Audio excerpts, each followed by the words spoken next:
somos muy conscientes de influencias de otros idiomas en nuestras vidas.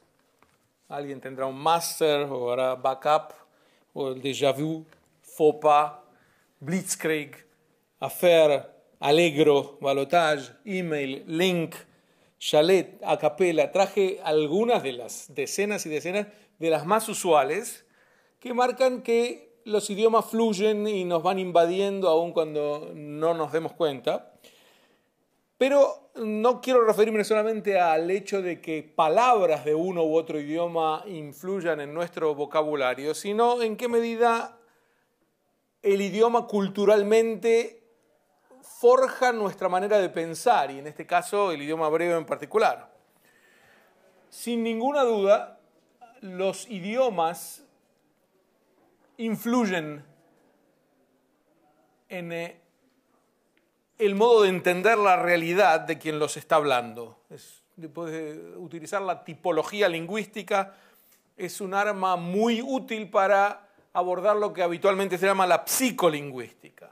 Y la construcción de idiomas moldea una forma, decía, de abordar la realidad. Hay lenguas que son analíticas y hay lenguas que son sintéticas, hay ergativas, hay acusativas, y es muy distinto hablar en un idioma en donde primero se dice el sustantivo y después el adjetivo. Primero decimos de qué estamos hablando y después calificamos a lo que estamos hablando, que hablar en un idioma en donde primero calificamos y después, puede ser después de un rato, hablamos de la esencia de aquello calificado. Genera una mentalidad distinta. Pero no solo por medio de las palabras influyen. Y quisiera, antes de entrar en el hebreo en particular, que es el tema que nos une hoy, un esquema general.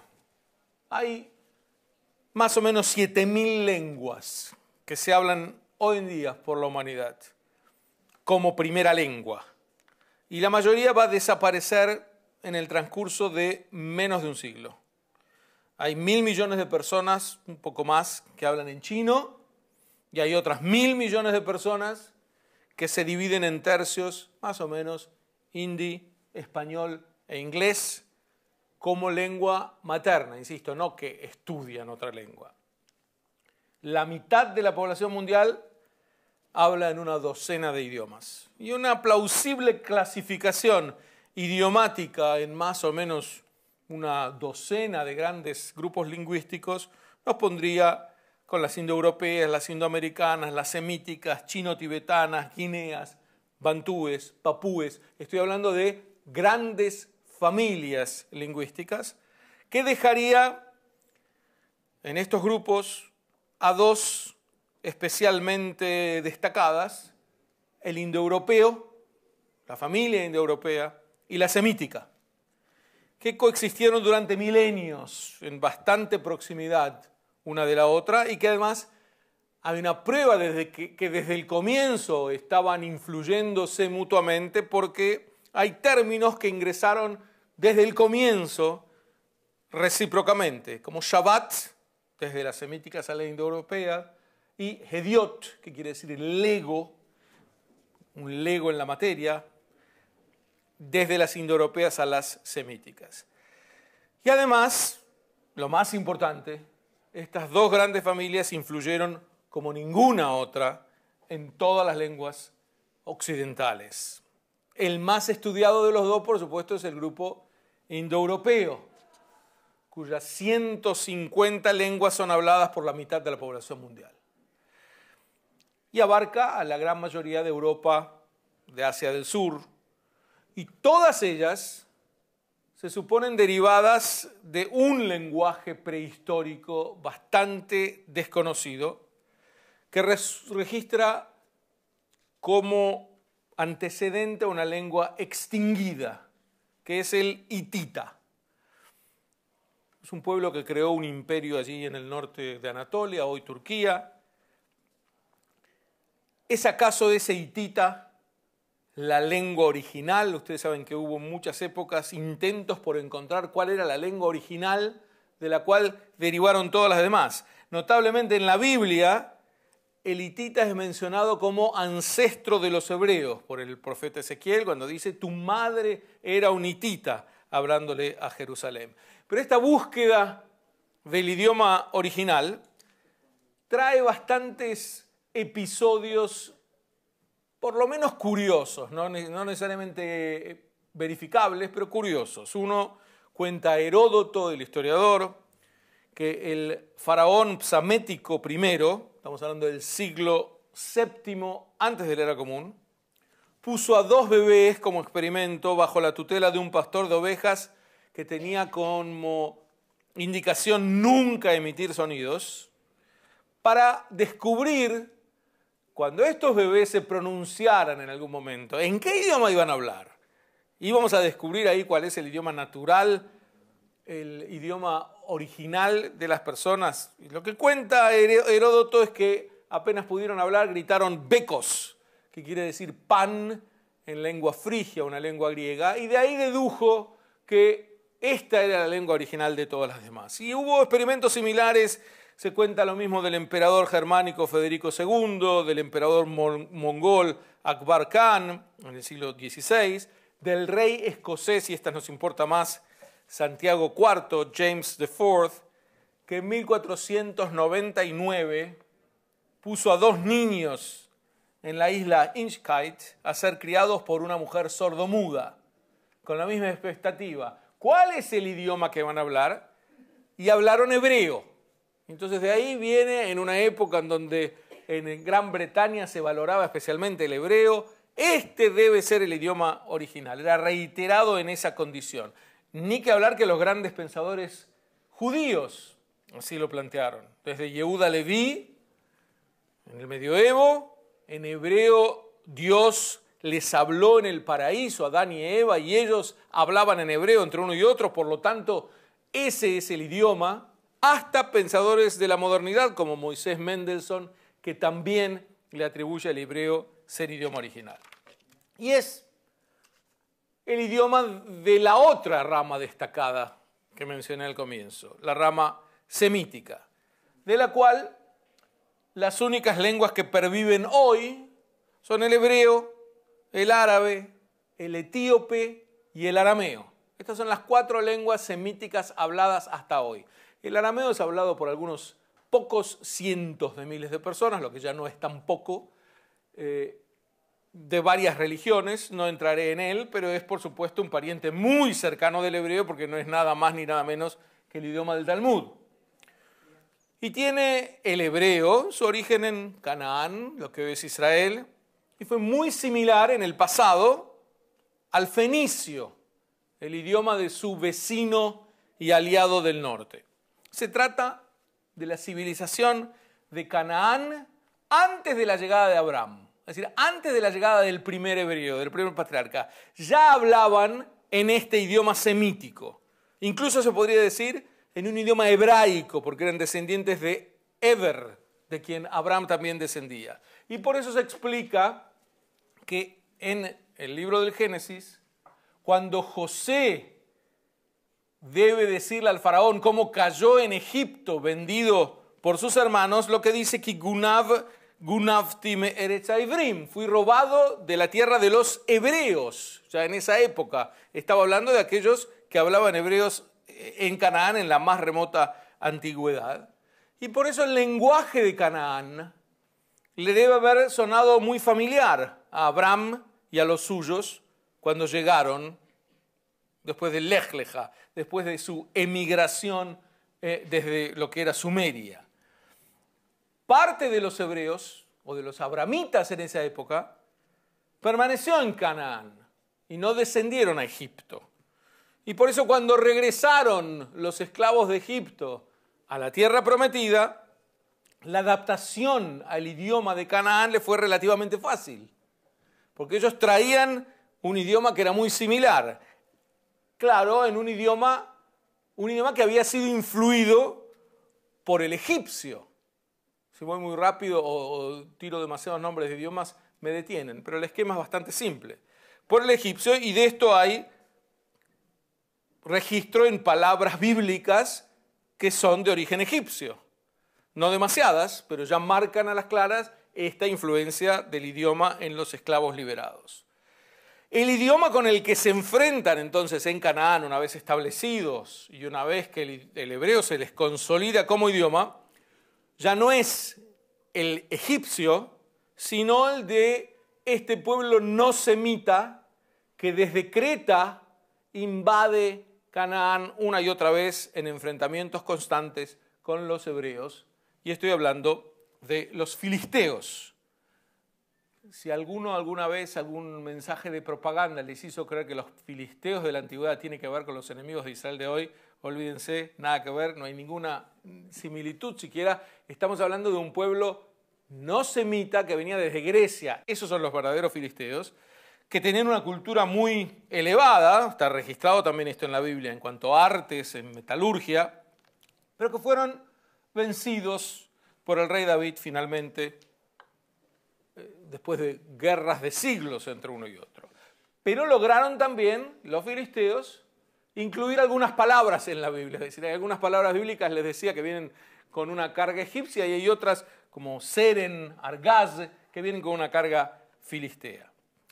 Entonces, con esto vemos que el hebreo fue influido asimismo por otros idiomas, pero perduró solo.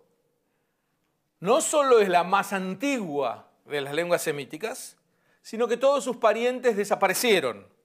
El fenicio, el amonita, el moabita, el edomita, el ugarítico, eran las lenguas francas semíticas que se hablaban junto al hebreo en la antigüedad y que fueron una tras otra desapareciendo. Y por lo tanto volvía esta sensación de que el hebreo era el idioma principal, primigenio, que llevaba a muchos debates acerca de su naturaleza. En la literatura cabalística, mística judía, esto se lleva a veces a un extremo claramente poético, diría yo, cuando nos dicen, por ejemplo, ahora estoy tomando Tov Ber de Mezirech, uno de los grandes maestros hasídicos, que en su interpretación de Bereshit bara Elohim et hashamayim ve'et haaretz, en el comienzo creó Dios los cielos y la tierra. Pero hay algo intraducible ahí, porque ustedes saben que las preposiciones son muy difíciles de traducir. Hay veces que en algunos idiomas se usan y en otros idiomas no se usan. Por ejemplo, cuando uno habla en el objeto directo en castellano no usa ninguna preposición. Yo tomé la soda, pero no digo tomé a la soda, como diría en hebreo. Shatiti et hasoda. Entonces la palabra et es una preposición hebrea que no tiene traducción y que viene acá fantástica porque es lo que dice el texto del comienzo. En el comienzo creó Dios et los cielos y la tierra. Esto es una mera preposición si uno quiere. En la interpretación cabalística no es así. En el comienzo creó Dios et. ¿Qué fue lo que creó Dios en el comienzo? El alfabeto hebreo, porque después de todas las letras que conforman la palabra et, son Aleph y Tav, la primera y la última de las letras del alfabeto hebreo. Entonces, lo que interpreta es, en el comienzo de los comienzos, lo que se creó es el alfabeto hebreo. Y con el alfabeto hebreo, o incluso por medio de él, se creó el universo. Y por eso Dios va hablando cada vez que crea partes del universo. Con esta mención poética de hasta dónde se puede llevar esta visión del hebreo como lengua primigenia, sí digamos que hay en el medioevo debates muy fértiles acerca de la naturaleza del idioma hebreo. Destaco uno, que es entre Maimónides y Nachmanides. Ustedes saben que en muchos temas Maimónides y Nachmanides tienen posturas muy opuestas en la naturaleza de los sacrificios, en el liderazgo de Moisés. Nachmanides le da muy duro a Maimónides cuando disiente con él y se permite hacerlo, sobre todo porque Maimónides ya se había muerto y no había quien pudiera salir en defensa de la postura maimonidia. Pero hay una de las discusiones que tiene que ver con el idioma hebreo. Porque Maimónides dice en la Guía de los Perplejos, tomo 3, capítulo 8, que lo que hace que el hebreo sea la lengua sagrada, Leshon HaKodesh, es que no tiene términos soeces, vulgares en él. Y que como no puede dar lugar a expresiones bajas, entonces eso lo hace en ello consiste su santidad. A lo que Nachmanides contesta en su comentario al Éxodo, veo que hay algunos tomando apuntes, si quieren es el comentario 30:13 del Éxodo. Él dice, nada que ver. Primero que en hebreo sí se pueden decir términos soeces. Y da algunos ejemplos que por supuesto no voy a repetir porque son soeces. Pero además dice, el Leshon HaKodesh no se debe traducir por lengua sagrada, porque en rigor no quiere decir lengua sagrada. Si uno quisiera decir en hebreo lengua sagrada, debería decir Lashon Kedoshah. Si dice Leshon HaKodesh, la traducción literal es la misma que Aron HaKodesh, que no es el arca sagrada, Eretz HaKodesh, que no es tierra santa, sino la tierra de lo santo, el arca de lo santo y el idioma de lo sagrado. Y esto cambia notablemente. ¿Por qué es el idioma de lo sagrado? Explica Nachmanides, Ramban. Porque en él se expresaron por primera vez las nociones de santidad, los mensajes de los profetas. Y eso, el mensaje que se transmitió en él, es lo que transformó al hebreo en un idioma sagrado o de lo sagrado, y no su naturaleza íncita como pretendía Nachmanides, despojando al hebreo de términos vulgares que tiene.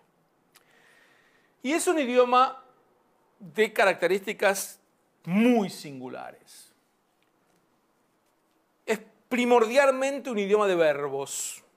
Tiene muchas menos conjunciones, preposiciones, adverbios y adjetivos que la mayoría de los idiomas modernos, pero son muy numerosos sus sustantivos que además se vinculan rápidamente a sus verbos. Entonces es un idioma muy sustantival y muy verbal, lo que hace que, por ejemplo, el lingüista noruego Theodor Boman, que estudia en un largo ensayo el contraste entre el hebreo y el griego, llega a la conclusión de que el griego es mucho más estático, que los verbos hebreos le dan esta característica de idioma eminentemente dinámico y que le da una plasticidad y un fluir al idioma hebreo que son muy pocos comunes. Y este idioma tan singular y tan dinámico, decíamos, influye en nuestra cultura. Para ver cómo influye, hay 6 posibilidades de abordaje y voy a tratar de marcarlas una tras otra. La primera puede confundir un poco y es la cantidad de hablantes. Pero es un criterio, les decía, que fácilmente puede engañar, porque llegaría tal vez a unos 7 millones de hablantes del hebreo como lengua madre, insisto. Hay una organización llamada The Ethnologue, el etnólogo, que enumera todos los idiomas del mundo, casi llega a 7.000, les decía, con su número de hablantes y ubicación, dialectos, afiliación lingüística. Apasionante esta investigación, uno de los inventarios más detallados que hay de idiomas. Y de acuerdo con este criterio de la cantidad de hablantes, el hebreo puede aspirar solo a un modesto puesto 70 en el concierto de las lenguas humanas, cuando en realidad su presencia es mucho más notable y su influencia más amplia que lo que ese rango podría indicar. Un segundo criterio mucho más moderno y un poco más eficaz para lo que buscamos es Internet. Hay una palabra hebrea para Internet. Hasta ahora no he encontrado a nadie en Israel que la use, pero yo trato siempre de perseverantemente intentar influir en aquellos que la escuchan. Para los puristas del idioma les digo es mirshetet, pero supongo que nadie la escuchó. En todo caso, Internet, y es un avance, no creo que existe una palabra de Internet para Internet en castellano. Les doy el desafío, búsquenlo, llamen por teléfono en llamadas de urgencia a la Real Academia Española a ver qué les dicen. Y la presencia del hebreo en Internet sobresale, muy desproporcionada a la cantidad de hablantes. Por ejemplo, de las 270 lenguas que tienen Wikipedia, el hebreo está entre las 30 más importantes, ya ha saltado mucho de aquel 70. La versión hebrea de la Wikipedia exhibe más de 100.000 entradas y es frecuentemente considerada la segunda por la calidad y profundidad de sus artículos. Además es utilizada cotidianamente por el 40% de la población de Israel, que es uno de los porcentajes más altos del mundo. Pero tampoco alcanza con revisar un dato tan moderno como este. Habría que ver en el idioma, en el lenguaje cotidiano, la cantidad de términos con los que el hebreo ha provisto a nuestro idioma. Y recorrer una nómina de estos términos en cientos de lenguas, no solamente en el español, por supuesto, nos va a regalar aleluya, hosana, jubileo, golem, leviatán, maná, mesías, pascua, sabático y muchos otros. En esa lista la palabra amén es la usada en el mayor número de idiomas. No existe una palabra que haya penetrado en más idiomas que amén sin ningún cambio. De los más de 1.000 idiomas a los que fue traducida la Biblia hebrea, amén se mantuvo además invariable en todas las traducciones, siempre es amén. Me hace acordar que una vez con un grupo de chicos de 10 años, esta anécdota me acompaña siempre, les digo esto, les estoy explicando esto de la palabra amén, y les digo, pero además es muy difícil traducir lo que quiere decir amén, y por eso perduró tal cual. Y uno levanta la mano y dice, no es tan difícil de traducir, yo sé cómo se traduce. ¿Cómo se traduce amén? Y me dice, enter.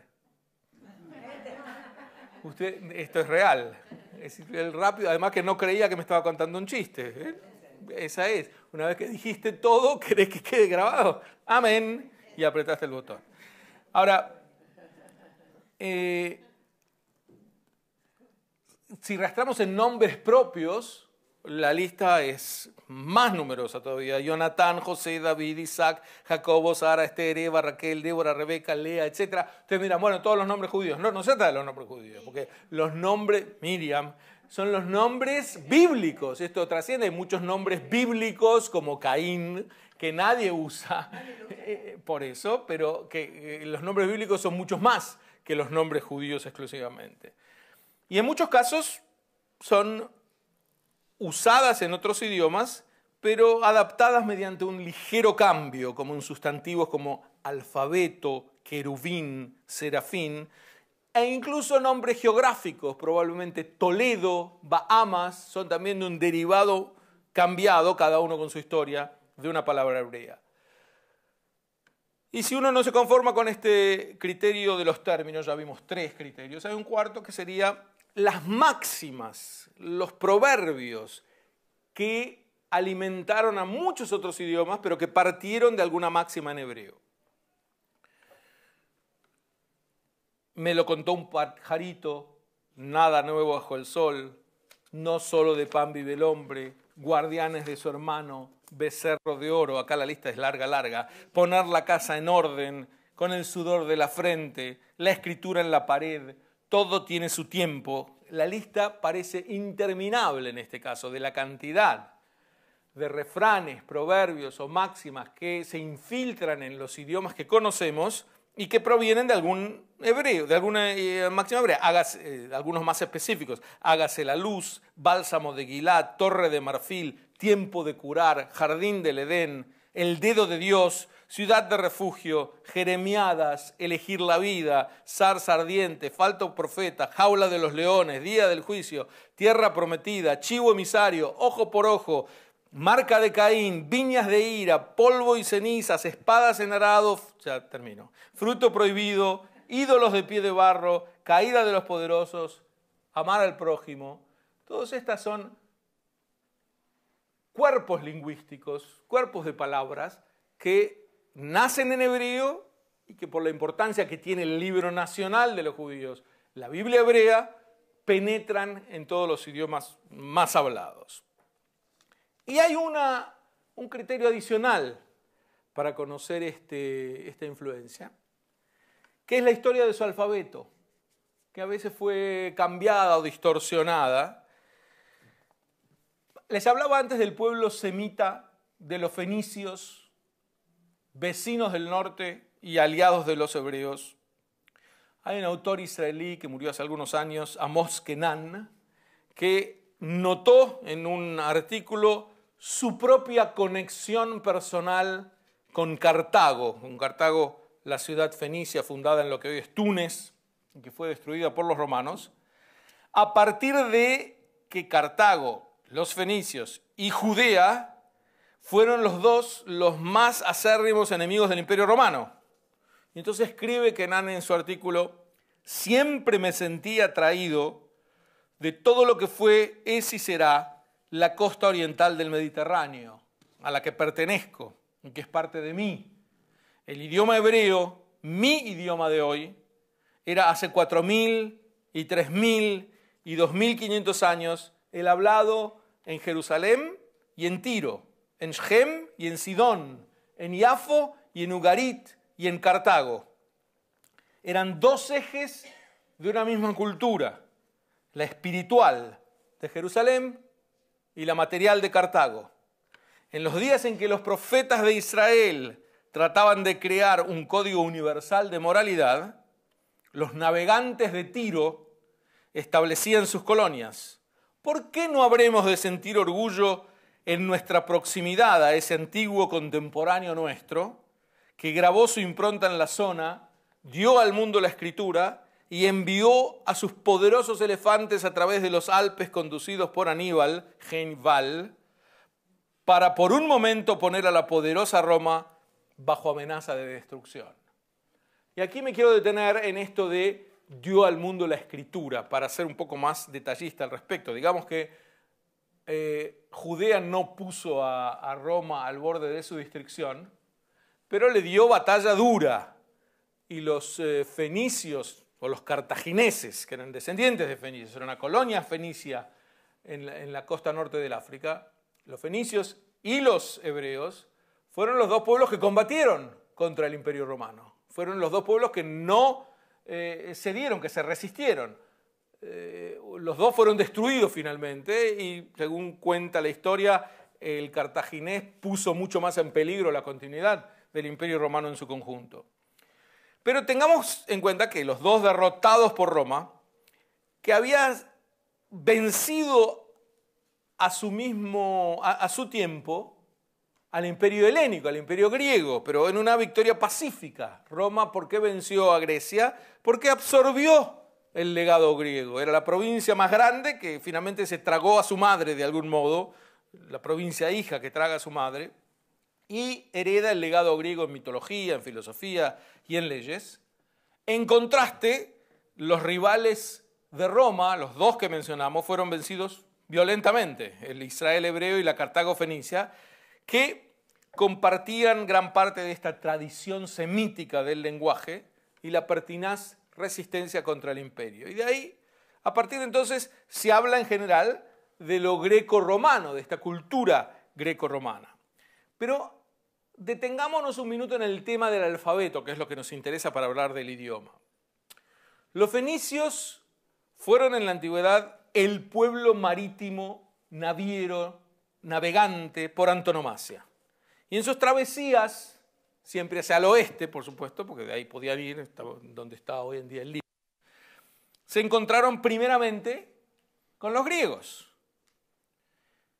Y los griegos, ante los fenicios, los deslumbraron con su poder, con su música, con su arte y con su absoluta ignorancia de la grafía.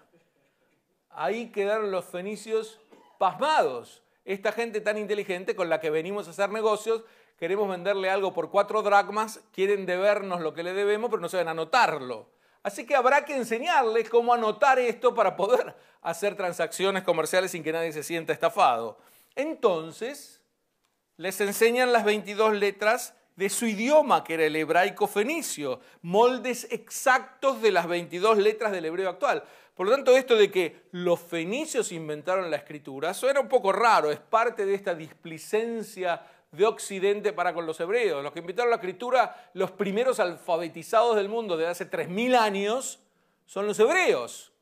Ahora, los fenicios eran los que transportaban este alfabeto. En todo caso, eran los que llevaron el alfabeto a Occidente, pero no los que lo inventaron. Esta invención probablemente surge en el marco territorial de los semitas, especialmente del pueblo hebreo que era tan alfabetizado.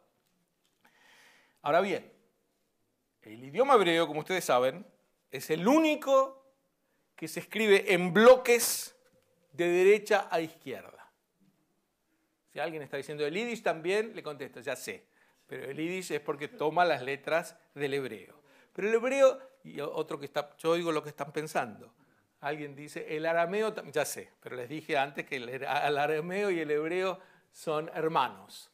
Entonces, cabe decir que el hebreo es el único idioma que se escribe en bloques de derecha a izquierda, que es un orden de derecha a izquierda que testimonia su remota antigüedad.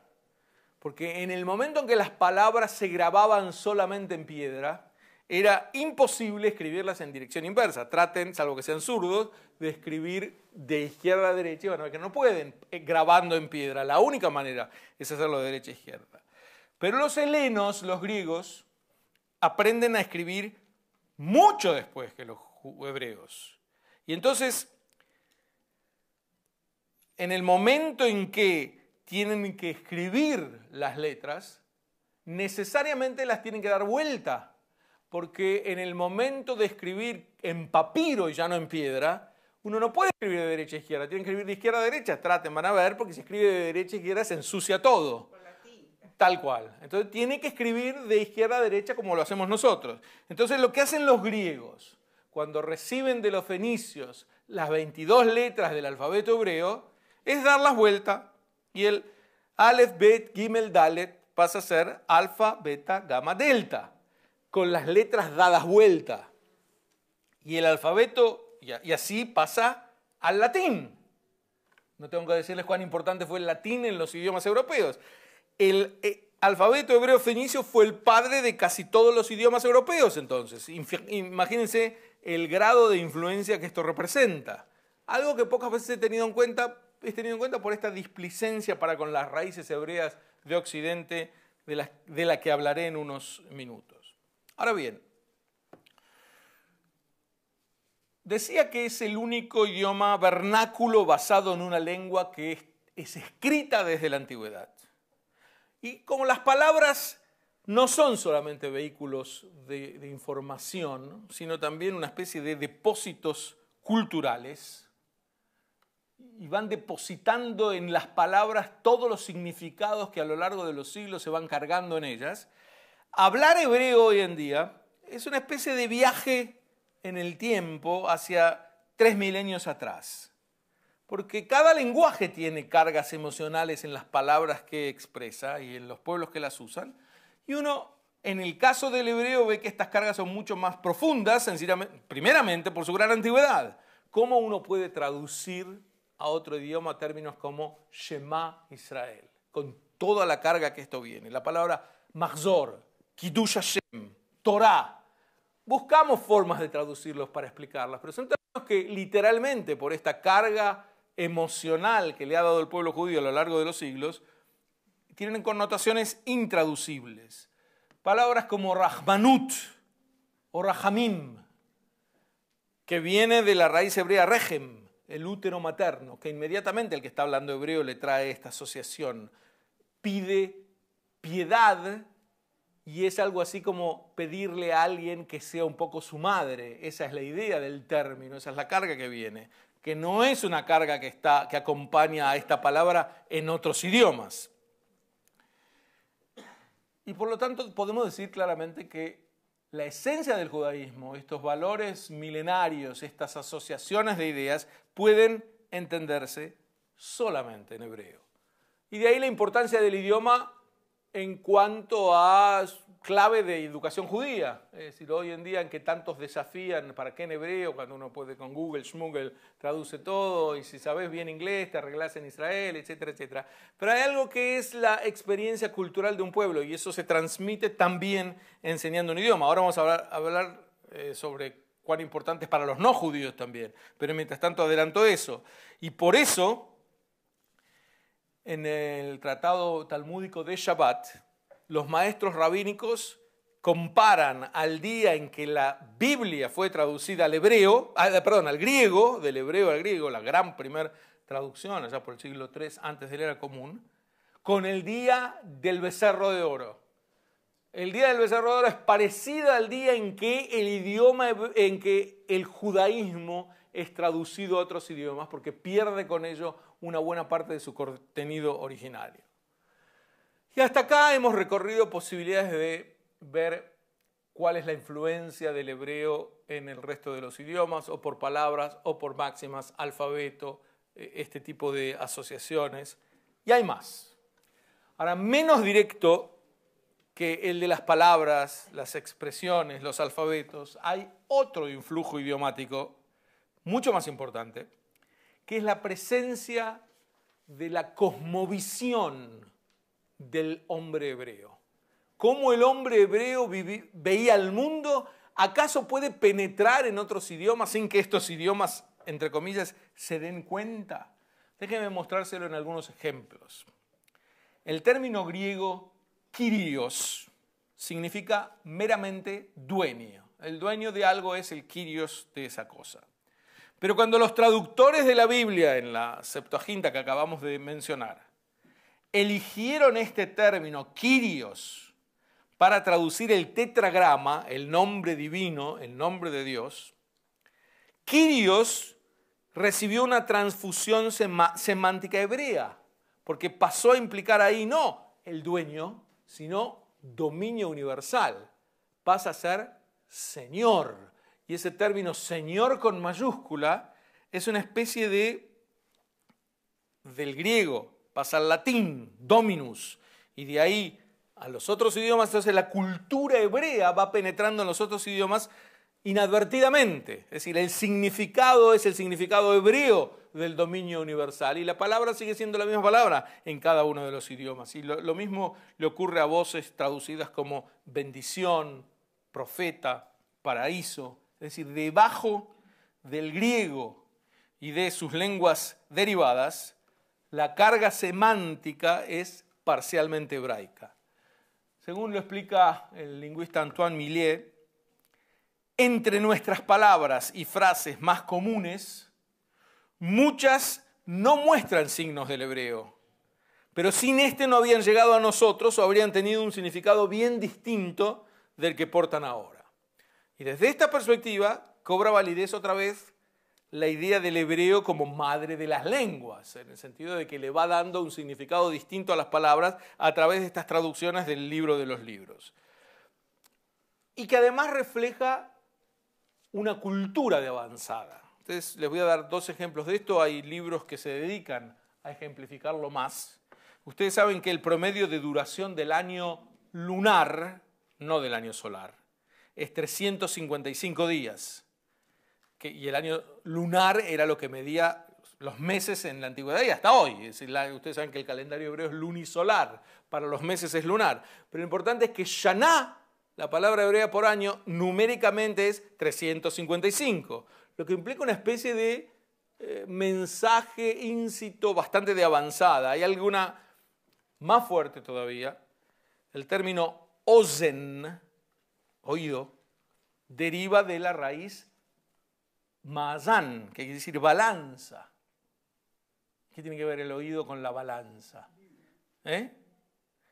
La revelación científica de que el oído es el órgano responsable del balance del cuerpo fue hecha hacia fines del siglo XIX. Y en la raíz hebrea ya estaba presente esa relación entre el balance y el oído, usar la misma raíz para una y otra. Entonces, esta sapiencia que aparece en tantos términos hebreos le permite, lehavin, que es entender en hebreo, es una especie de aplicar la preposición bein, que es entre. Lehavin es conectar entre las cosas, poder interconectar. E insisto, hay muchos términos que ejemplifican esta sabiduría hebrea, la que le permitió perdurar como un idioma muy importante, mucho antes de la revitalización del hebreo en términos modernos. yo diría una revitalización que comienza bastante antes, incluso en los siglos XVI y XVII. Y aquí viene la parte específicamente de su valor para los no judíos. Luis de Torres, un judío converso que acompañó a Colón como intérprete en su primer viaje, sabía hebreo. De a varios se especula, de él se sabe sin ninguna duda, y se ha supuesto que viajaba como intérprete para poder hablar en hebreo, porque pretendía comunicarse con los nativos en las tierras a las que arribaran en hebreo. Finalmente no hizo falta, porque con los indios hablaron en yiddish. De todos modos, se agrega a esto que la reforma protestante era un retorno a las escrituras hebreas. Ustedes saben que el protestantismo nace tratando de devolver las raíces del cristianismo. Después no salió siempre bien, pero ese era el intento inicial. Devolver el cristianismo que se había grecolatinizado y se había transformado en una religión grecolatina, devolverla a sus raíces hebraicas, hacer del cristianismo nuevamente una religión de raíces hebraicas. Y una de las vías era volver al idioma hebreo, estudiarlo, utilizarlo. Los grandes líderes de la Reforma, Lutero, Zwingli, Melanchthon, Tyndale, Servetus, todos ellos estudiaron hebreo.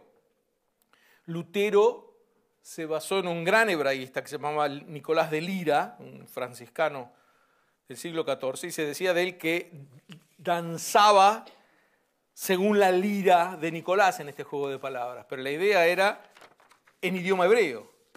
Y a partir del siglo XVI se difunde este estudio gracias a los eruditos del Renacimiento y luego a grandes poetas como William Blake, que hacía del idioma hebreo una de sus devociones.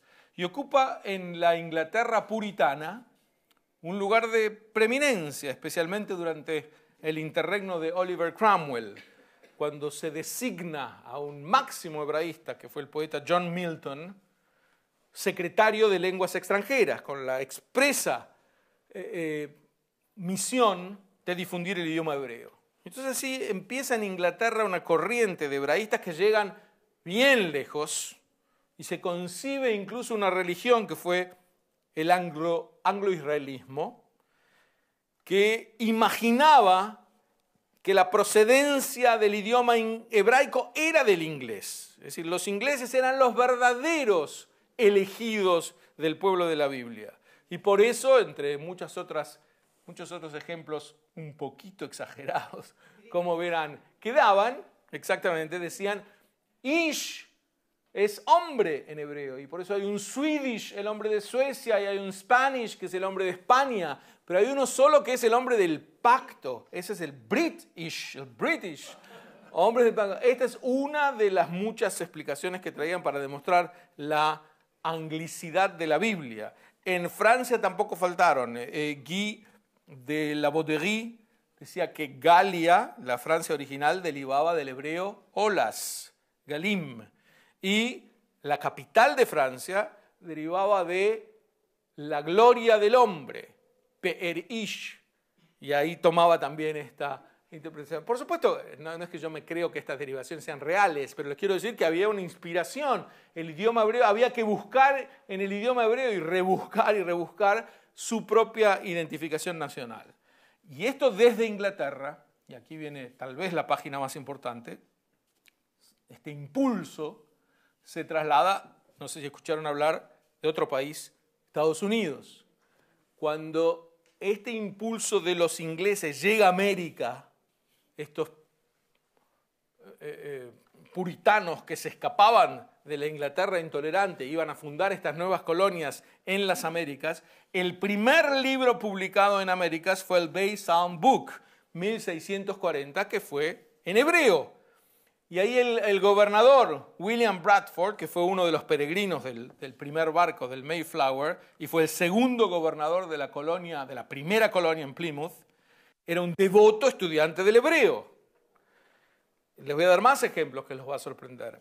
John Cotton, uno de los primeros puritanos en América, establece la enseñanza del hebreo en las instituciones educativas. Cuando en 1636 se funda en Harvard, la primera universidad norteamericana, el hebreo es el idioma obligatorio para todos los estudiantes. Un dato muy poco conocido, yo siempre trato de difundirlo porque tengo esperanzas de que algún día se retome. Hasta el año 1817, el discurso de apertura del año de estudios en Harvard se decía en hebreo. Iniciaban el año de estudios en un discurso de hebreo. Y la misma línea de hebreo como idioma obligatorio se daba en Columbia, Brown, Princeton, Johns Hopkins, Dartmouth, Pennsylvania, en Yale.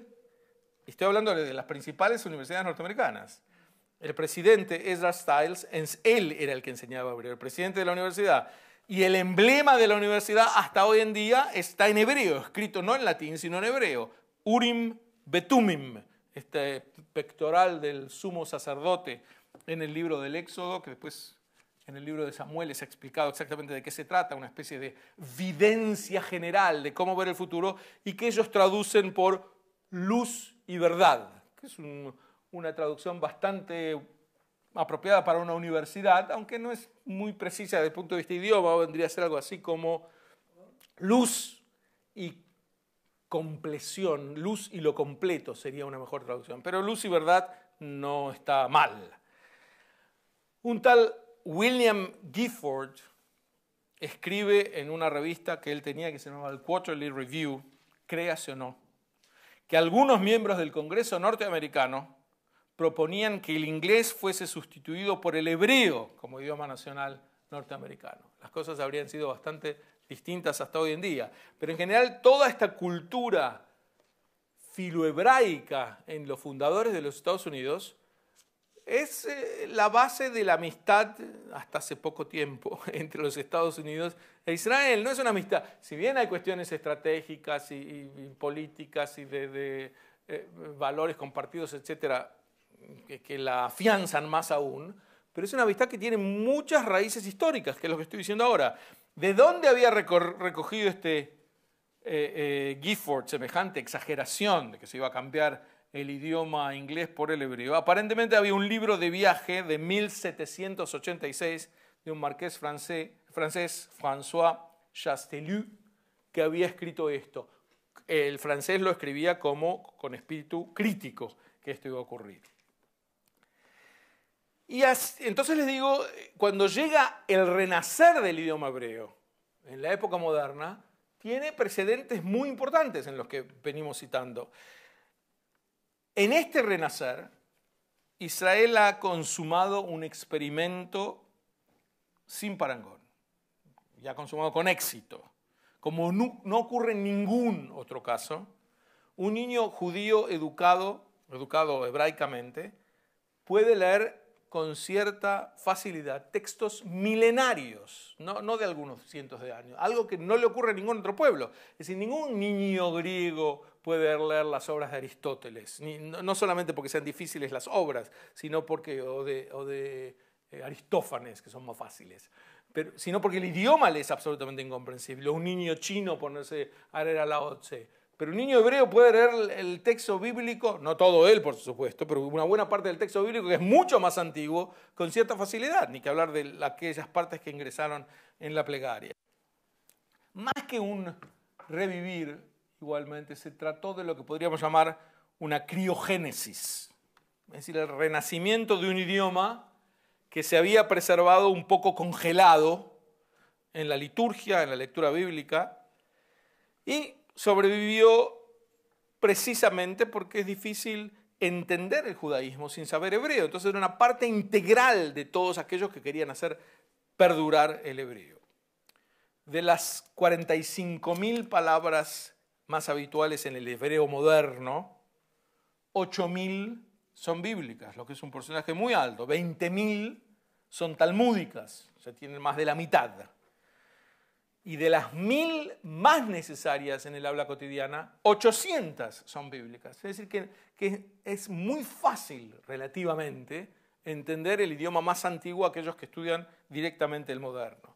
Con palabras que sorprenden hasta hoy. Por ejemplo, ¿cómo se dice electricidad en hebreo? Hashmal.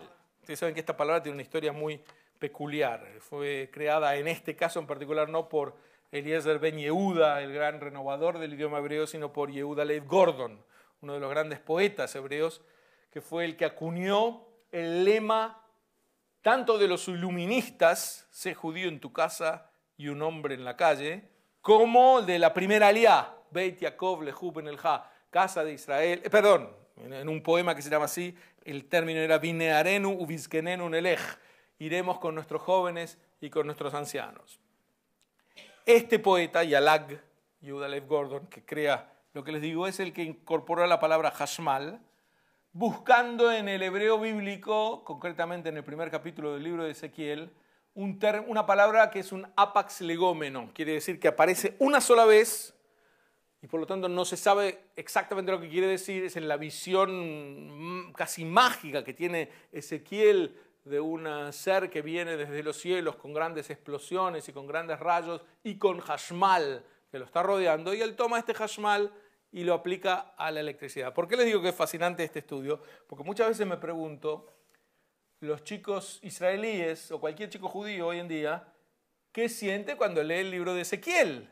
Y ve que hay un ente que viene rodeado de electricidad, porque es lo que dice el texto hoy en día. Él no se detiene a pensar que el significado de electricidad le fue añadido al término en época moderna. Pero en esta meteorítica revitalización del hebreo, que como les decía no tiene parangón en ningún idioma, debió vencer la rivalidad de otros idiomas que competían por el espíritu judaico. En esta lucha contra otros idiomas también había precedente, y el precedente más claro es contra el hermano del hebreo, el arameo. Hay algunos rabinos, como Rav, en el siglo III antes de la era común, que fue de los iniciadores de las academias en Babilonia, que sostenía que el idioma de Adán no era el hebreo, era el arameo, y que había que hablar más arameo todavía. Claro, era el idioma que él hablaba en Babilonia, pero lo veía como una especie de ideología, y no era el único que lo planteaba en esos términos, frente a otros rabinos, Rabbi Yehuda Nasi, dice en el Tratado Sotá, o Rav Yosef, que estaba en Babilonia, pero igualmente insiste que el idioma es el hebreo y no el arameo. Rabbi Yehudá y Rabbi Yohanan incluso se oponían a que las tefilot se dijeran en arameo. Hay algunas tefilot que siguen en arameo y son incambiables, como el Kadish, por ejemplo. Hadgadiá en Pesach. Es decir, hay algunas que quedaron así en arameo por distintos motivos y así siguen perdurando. Pero eso se decía, no, todas las oraciones judaicas deberían decirse en hebreo. Dicho sea de paso, les cuento como anécdota que cuando el Papa visitó Israel hace un año, y en un momento el primer ministro de Israel le dice, si Jesús estuviera acá, hablaría con nosotros con claridad, porque hablaba en hebreo, y el Papa, sin ninguna vacilación, le corrige, le dice, en arameo, y ahí quedó la discusión. Es decir, no pasó a mayores, no se declaró guerra, ni mucho menos, pero la pregunta es quién tenía razón, y la respuesta es los dos, porque el primer ministro de Israel no quiso entrar en los detalles. Quiso decir, obviamente, si él hablaba arameo, se iba a entender perfectamente bien en hebreo, porque, insisto, los idiomas son muy similares uno a otro, y uno, entendiendo arameo, puede entender hebreo. Con todo, es una discusión hasta hoy que ya les digo que tenía un origen ya en el Talmud, esto de la primacía del arameo por sobre el hebreo. Pero yo les hablaba de competidores modernos del idioma hebreo en su momento de revitalizarse. Y el primero, sin ninguna duda, fue el Yiddish, que recibe del hebreo más o menos el 15% de su vocabulario y que fue proclamado el idioma nacional judío en el Congreso de Chernovitz de 1908. Un lustro después, los hebraístas responden con el Congreso de Viena y ahí dictaminan la lengua judía es el hebreo, la única con continuidad histórica milenaria. No tengo que decirles que entre los dos está claro quién ganó, y no porque alguien tuviera nada en contra del otro, sino simplemente porque la lengua nacional de todo el pueblo judío era el hebreo y así perduró. Otro rival, menos conocido, fue el Esperanto, cuyo creador judío, Lazar Ludwig Zamenhof, estaba muy familiarizado con el hebreo Y probablemente se basara en el hebreo para dotar de esta simpleza gramatical que caracteriza a su idioma artificial. Por ejemplo, la economía de raíces, como también está el hebreo, el uso de prefijos para transformar un verbo en pasivo. Y hacia 1880 Zamenhof aspiraba a que el esperanto no solo fuera un idioma internacional, sino también uno nacional para el pueblo judío, que comunicara finalmente a todos los judíos. Pero la verdadera lid del hebreo, en su vigoroso renacimiento, fue la llamada Batalla de los Idiomas.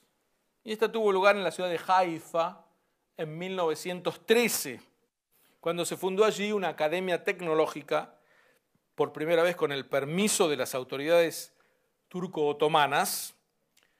Y el Hilfsverein, Ezra, la agrupación de asistencia de judíos alemanes, Paul Nathan a la cabeza, que eran los que estaban financiando básicamente esta escuela tecnológica, querían elegir como idioma de estudio el alemán. Después de todo, era el idioma de la tecnología. El hebreo, y era el argumento muy convincente de ellos, no tenía términos técnicos para que pudiera enseñarse en hebreo en una academia tecnológica. El grupo sionista, y a la cabeza de ellos el gran renovador Eliezer Ben Yehuda, reivindicaron el hebreo y se declaró una huelga general de los docentes que insistían en que el hebreo y no el alemán fuera el idioma de la academia, hasta que vencieron. Esta fue la llamada, les decía, batalla de los idiomas. Y en 1914 el hebreo fue irreversiblemente elegido como idioma de instrucción para el, ya habrán adivinado, Technion, esta academia tecnológica. A los pocos años fue reconocido como uno de los idiomas oficiales de Palestina, ya Palestina británica. Y ahí sí, la lengua se comenzó a difundir por doquier con una fuerza que perdura hasta hoy. Y esa exitosa transformación en lengua viva y en el desarrollo de una literatura tan vasta y tan moderna, inspiró incluso a defensores de otros idiomas en Europa que querían revitalizar el suyo antiguo, como el irlandés, el gaélico, aún el vasco, y en muchos casos enviaban a docentes a aprender cómo habían hecho estos judíos para revitalizar su propio idioma. En una retrospectiva, digamos que la falta de valoración que tiene el hebreo por parte del mundo en general, y que sorprende, a mi juicio debería ser motivo de las agregadurías culturales de las embajadas de Israel en el mundo y de las comunidades judías, tratar de que el idioma hebreo sea reconocido como un idioma clásico, porque no es menos clásico que el griego y el latín, nacido más o menos en la misma geografía, pero con mucho más antigüedad, que permita que sea estudiado como lenguas clásicas en universidades y como opción en escuelas secundarias. Pero ¿de dónde viene esta falta de valoración que hace que tengamos que luchar también para que el hebreo no parezca ser un idioma menor? Yo creo que de aquella victoria sobre el cartaginés y su lengua púnica, porque los romanos, que sí reconocieron todo el tiempo su deuda cultural para con Grecia, se negaron a dar todo crédito a los derrotados judíos y cartagineses, porque eran los que se pelearon contra ellos, los que en un caso casi los hacen colapsar. Y de esa distancia que toman de aquellos vencidos deriva esta cierta ingratitud de Occidente para sus raíces hebraicas, cuando en realidad las raíces hebraicas deberían ser tratadas como mínimo a la misma altura de las raíces helénicas de la cultura occidental. Cyrus Gordon, en una obra llamada El trasfondo común de las civilizaciones griega y hebrea, sostiene que ambas abrevaron en un legado común en el Mediterráneo oriental y solo dos de los grupos étnicos que emergieron allí durante el segundo milenio han disfrutado de una consciente continuidad histórica hasta el presente: los griegos y los hebreos. La diferencia es que la de los hebreos es continua real, les digo, es el mismo idioma que uno puede leer en la Biblia de hoy, en la Biblia del pasado y hablada por la juventud de hoy. En Estados Unidos sí hubo una valoración, como vimos, así la campana de la libertad es en el histórico Parque Nacional de Filadelfia, que sonó el 8 de julio de 1776, después de la primera lectura pública de la Declaración de Independencia de los Estados Unidos. Los líderes en ese momento no apelaron ni al griego ni al latín, sino al hebreo. Tomaron el término del Levítico, Ukeratem dror baaretz lechol yoshvea, exhorta a la libertad en toda la tierra para todos sus habitantes, un mensaje del hebraico. Y nótese que aún, incluso lo que llamamos civilización occidental, y yo también siempre hablo de la civilización occidental, sus bases fundamentales de esta civilización, el monoteísmo, la santidad de la vida, la ética judía, la ética cristiana, el alfabeto, todo ello se originó en el Medio Oriente, no en Occidente, en el corazón del mundo antiguo que se extendía desde el mar Egeo y el Nilo a través del Levante hasta la Mesopotamia. Pero la práctica esta de distinguir entre oeste, este y oeste se originó de hecho en el siglo V, cuando tiene lugar el cisma entre la Iglesia Ortodoxa, una con base en Constantinopla, y la Iglesia Católica en Roma. Entonces ahí viene lo de este y oeste, y lo que quedó y lo que perduró es lo occidental, de ahí lo de occidental, pero no es porque tenga sus raíces en Occidente, sus raíces están claramente en el Medio Oriente. Y esperemos que en los próximos siglos a este idioma tan travieso que tanto ha influido, mucho más de lo que la gente sabe en general, se le dé la valoración del caso. En la educación judía, primordial como es, que no tenga que retroceder, que la lid de los idiomas pueda siempre vencer a aquellos más escépticos que dicen ¿para qué hace falta hebreo hoy?